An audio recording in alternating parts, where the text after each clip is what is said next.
It doesn't. How do you process that? Well, number one, do I have a choice? Yeah. Right? What am I gonna do? Right? Yeah. Do we have a choice? But it's interesting. I was thinking a lot about it over the last period of time since Butler, and being president is a very dangerous job because with a race car driver, that's a dangerous job. It's like 0.1% die. With a bull rider, I think bull riding looks pretty scary, right? Yeah. It's a little bit more than that die. With a president, what is it, 6% or 7%? It's the most dangerous profession there is. So if you want to be president, I have a lot of friends that wanted to run. They're thinking about maybe not doing it. But here's the only good thing is that it's always a consequential president that gets shot at. And fortunately, so far, I've been very lucky. Or something is greater than all of us. Ooh. Something is up there. Someone is up there, maybe watching over us. I think he's voting for you. Yeah. It's funny. I always thought the most dangerous job was feeding The View. But you bring up God. And you've almost been killed twice. Do you think more about your own mortality and what happens after you move on? Yeah, not about mortality, but I do think more about God because, Butler was really the greatest of all miracles. If I'm not looking over there, and I mean a full turn, exactly 90 degrees, I wouldn't be here right now, and your ratings would be a little bit lower, perhaps. Yeah. We'd have Kilmeade there. We have to tell the story of how we first met. The ratings over. Remember that Yes. 1 week he just played that thing. But I do think about that because the chart. It was basically an immigration chart. We had our lowest numbers that we've ever had in immigration, and I very rarely use it. Maybe 15-20%. It's always on my left, and it's always at the end of a speech. So now I said, bring down the chart right at the very beginning, almost like the first sentence of the speech. Bring down that chart because immigration's such a big thing now with, our country being basically taken over by Venezuela and lots of other people. So I said, bring down the chart. And the chart drops down. And I go, look at those numbers. And I look over to the right and ping. And that was not, I knew something was definitely wrong. And it was a mess. I touched, I said, that's unusual. Remember when you showed it to me? I showed it. Yeah, you showed it to me. You said, I know people aren't going to believe this. So Gutfield, take a look at my ear. That's right. We met at the convention. Yeah. And I said, who am I going to show it to? We have a lot of guys.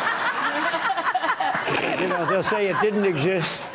And I actually did have such confidence in him. And he's really a very special guy, talented guy, good guy, great guy. And I said, if I'm going to show it, let's do it with Gutfeld. Yes. That's amazing.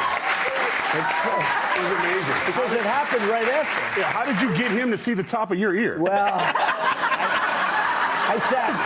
I sat in a low chair. Okay, thank you. But you know what? It was true. And I took the bandages off very carefully. Yeah. And I showed him. He said, that's nasty. Yes. That was nasty. But I kind of wanted to touch it, but I knew I would have been tackled. And I would have enjoyed it. But it's interesting to see the response to this second attempt. Every time you're under a bigger threat, the media still blames you even more. Yeah. It's almost as though they don't see their own role in this. What do you make? Have you just basically accepted this as a fact? I think so, yeah. Look, the media is extremely dishonest, extremely corrupt, actually. Look at the debate. I walked off, I said, that's debate. They said I'm the GOAT in debates because I had a lot of debates and I became president. And the GOAT means greatest of all time. He's a GOAT. But I said, what a great stage. And I walked off that stage, and I thought I had the best debate. And I was very unfairly treated by the anchor. I'm not fans of those guys anymore.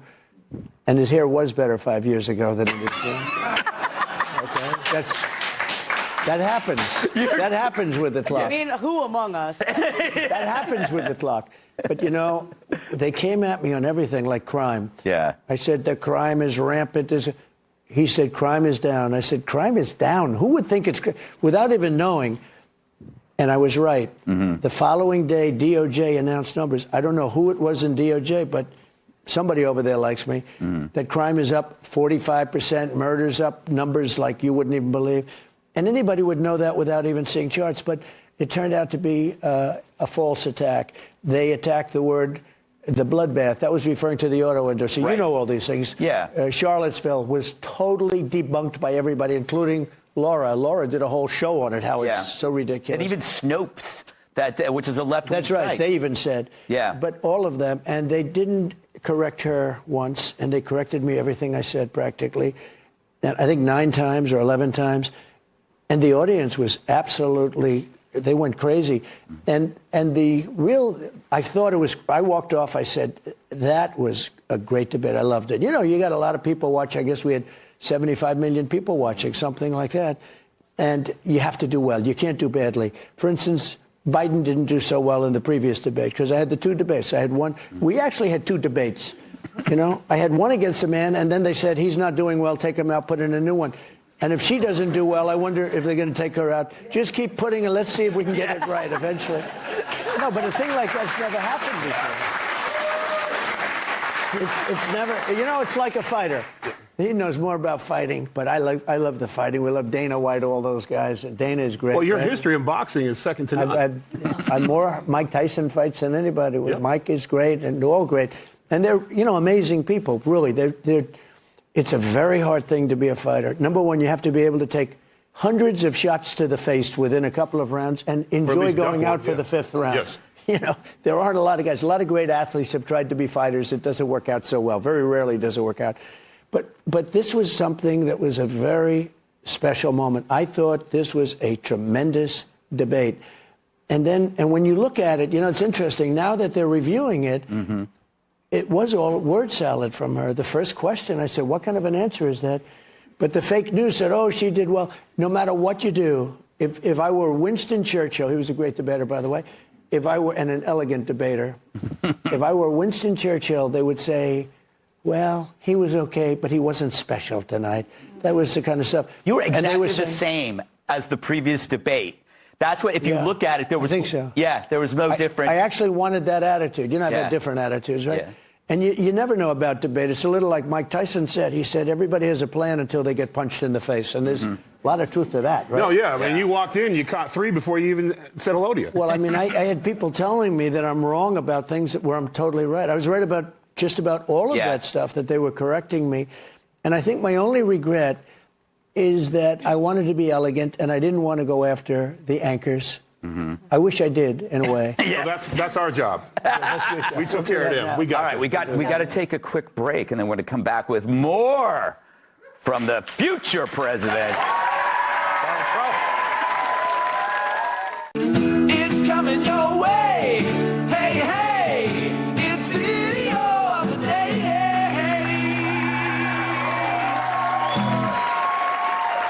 Celebs can't quit Donald Trump. Roll it. Have you thought about the possibility he might use the power of the federal government against you personally? Yeah, I have, but I'm confident in the fact that he's coming after you first. Clooney should get out of politics and go back to television. I will if he does. I don't hate the guy.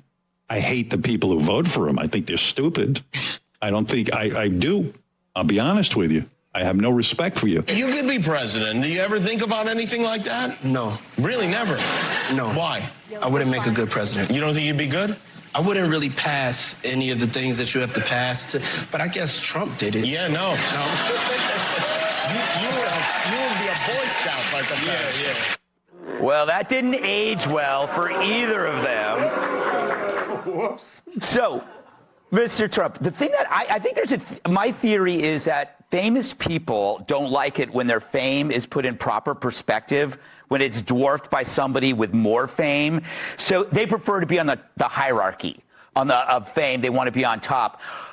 I notice a lot of these guys, it's an emotional response to the fact that you're bigger, more well-known. Does that make sense? Well, I know some of them, and like Howard, I was on Howard Stern's show as much as anybody, and he was great at that time, and then he went woke. Yeah. And since he's gone woke, his ratings have gone down the tubes, and he sort of went anti-Trump for a couple of reasons. But I was on his show a lot. Yeah. In fact, he has a best of. Did you ever see the best of Howard Stern? I don't want to promote it necessarily, but and I was there for just about all of them. The best of. We had good shows. It was good, but he's changed, and he doesn't do the ratings anymore. No, he doesn't. He doesn't have to. He's almost finished. Kat, do you remember Howard Stern? No, but you've been on every show. I mean, you've been on TV a lot. A lot of shows. I mean, would you rule out? I'm not saying now, but would you ever rule out doing reality TV again? Like, what about hosting Love Island? I think so. I had The Apprentice for 12 years. Oh, I know. 14 seasons, but 12 years, a lot of time. They wanted to renew me for 5 years. They were all set to do it, and I didn't want to do it. I wanted to run for. I said I wanted to run for president. Mark Burnett, who's a great guy, and the producer and all of the people from NBC, everybody came up to see me to talk me out of running. They said it's not possible to win. Nobody's ever done that. I mean, and nobody ever gives up primetime show. It was a big hit, and they wanted to do a 5-year extension. I said no. That's actually when I knew I was going to do it, and I mean, I love doing The Apprentice. It was so successful. The big question is, did it make a difference? Would I have been president? A lot of people say they created this guy from The Apprentice, and I don't know if that's true because they chose me because of the success. I think it was your chemistry with Bret Michaels. Yeah. Bret Michaels was a character. We had great characters. Yes. And we learned a lot about. We had Dennis Rodman was great. Oh, he was fantastic. And we had tremendous characters on the show. We had a lot of. Everybody was helped basically by being on The Apprentice. But I just wanted to do it. I saw what was happening with the country. The country was going bad. And now what they've done with the border and the wall and the whole thing, they could have built an extra 200 miles. I built much more than I said I was going to build, and it worked. I had the Mexican government giving us 28,000 troops. We had so many Mexican troops, they had no choice. They had to. Otherwise, I said, I'm going to put tariffs on your cars that you stole from. They stole 32% of our car industry, okay, which is not, we'll get it back. Don't worry about it. But, I really felt I wanted to do it because we can make our country. The Make America Great Again is such a great MAGA, is such a great tag. And I watched Biden where he was very angry at MAGA. He said, we've got to stop MAGA. And I'm saying, it's Make America Great Again. Yes. It sort of doesn't work so well, right? Make America Great Again. And that's what we'll do. If you think of it, we have 21, I believe it's 21. They say 16, but what difference? It's a lot of people, more people than any country could sustain. 21 million people, many come out of jails and prisons, slight difference between one being a little bit more harsh. They come out of mental institutions and insane asylums. They come out of terrorist schools. They come literally out of schools, but they're terrorists.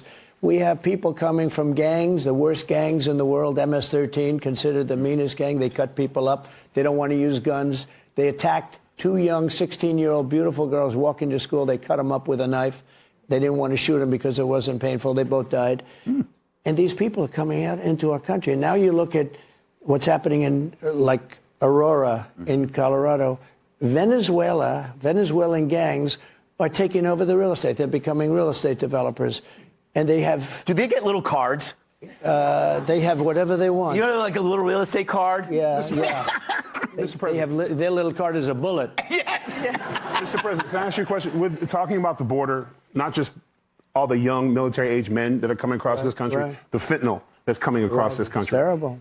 If you were in office, would you consider taking importation of fentanyl as a terrorist act? Because if you count it under terrorism, then our Department of Defense can get involved. We give our law enforcement a break. Correct. Well, and you can even go further than that. Yeah, you could send pictures of their mansions to certain individuals in Mexico. And by the way, these are really rich people. These are the cartel people. These are really rich. Look, we can play games, and we can be nice, and we can be smart. You're never going to, I set up blue ribbon committees. Friends of mine, could I get on a committee? They didn't know the first thing about it. They don't know about El Chapo. They don't know about, these are very smart, hardened people. And, I'm setting up a blue ribbon committee with socialites from New York and California. It's ridiculous. And they don't even want to talk about it. They talk about it for 2 minutes, then they start talking about society. The only way you're going to stop this is the death penalty for drug dealers. I don't know if this country is ready for it, but if you think about it, each drug dealer on average kills 500 people, on average. He or she, drug dealer, kills 5. I know so many families who have lost a son or a daughter, or parents even, to fentanyl. And I had a deal worked out with China, with President Xi directly, that he was going to give. You know, China has the death penalty.